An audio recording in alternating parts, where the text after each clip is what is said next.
Hi everyone, welcome you all in my channel Ranu Verma classes. तो इस video में हम जानेंगे डिफरेंट एसिड्स और उनके इक्विवेलेंट वेट। लेकिन एक ही एसिड के अलग अलग इक्विवेलेंट वेट भी हो सकते हैं क्या, ये भी जानेंगे इसी वीडियो में। तो वीडियो को अंत तक जरूर देखिएगा और अपने क्वेश्चंस मुझे कमेंट बॉक्स में जरूर पूछिए।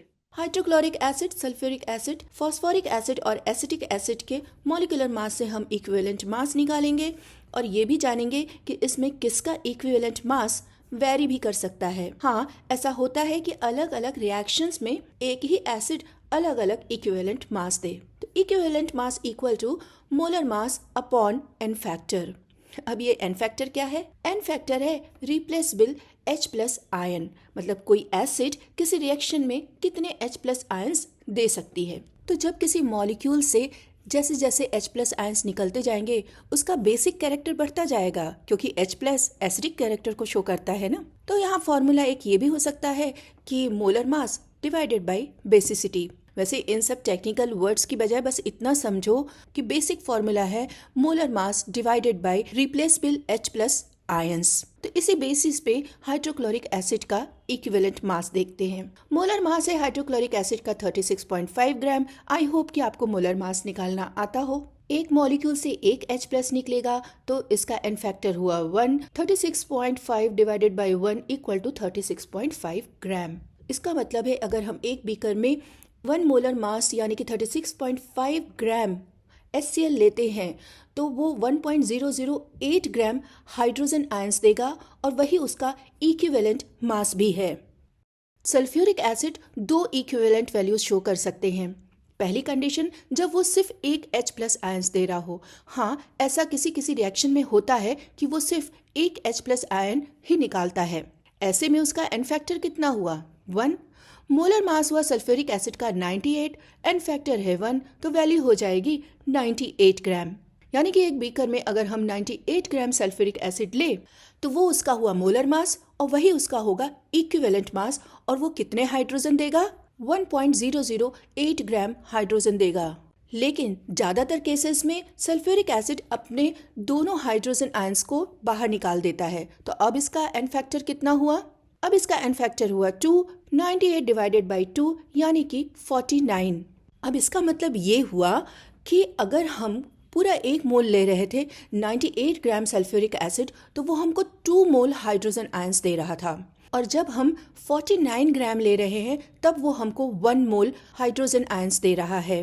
तो ध्यान देना, H2SO4 एक आयन दे या 2 आयंस H प्लस के दे, दोनों ही केसेस में मोलर मास सेम है उसका, दैट इज 98 ग्राम। लेकिन जब हम इक्विवेलेंट मास की बात करते हैं तब हाफ मोल यानी कि 49 ग्राम में वो 1.008 ग्राम हाइड्रोजन आयंस देगा। अब देखते हैं एसिटिक एसिड को। एसिटिक एसिड एक वीक एसिड है और ये ऑक्सीजन से जुड़े वाले हाइड्रोजन का ही प्रोटीनेशन कर पाता है। एसिटिक एसिड का मास है 60 ग्राम और चूंकि इससे सिर्फ एक H प्लस आयन निकल रहा है तो एन फैक्टर कितना हो गया? 1। 60 gram divided by 1 and that is 60।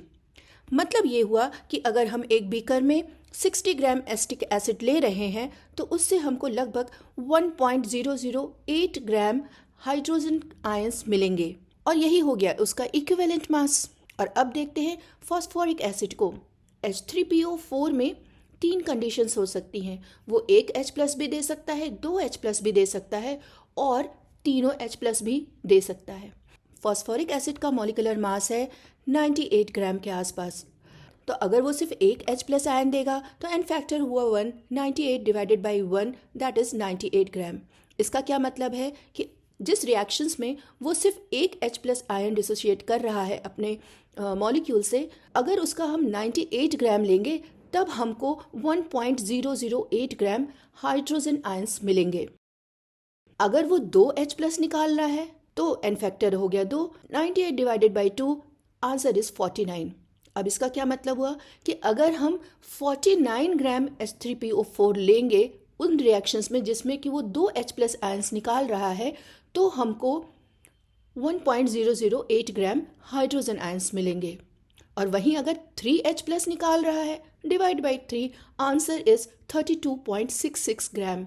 यानी कि ऐसा रिएक्शन जिसमें वो 3 H प्लस आयन पूरी तरीके से डिसोसिएट करके निकाल रहा है, तो हमको 1.008 ग्राम हाइड्रोजन आयंस के लिए सिर्फ 32.66 ग्राम H3PO4 की ज़रूरत पड़ेगी। तो आई होप कि आपको मोलर मास और इक्विवेलेंट मास में थोड़ा डिफरेंस समझ में आ रहा हो। मोलर मास में कितने H+ आयंस निकल रहे हैं ये हमें नहीं पता चलता। कितने H+ आयंस निकलेंगे किसी रिएक्शन में ये डिपेंड करता है उस रिएक्शंस की कंडीशंस पे। और 1 मोल हाइड्रोजन आयंस को लेने के लिए हमको हर एक एसिड की कितने ग्राम में ज़रूरत पड़ेगी, इसी को हम बोलते हैं इक्विवेलेंट मास ऑफ एसिड्स।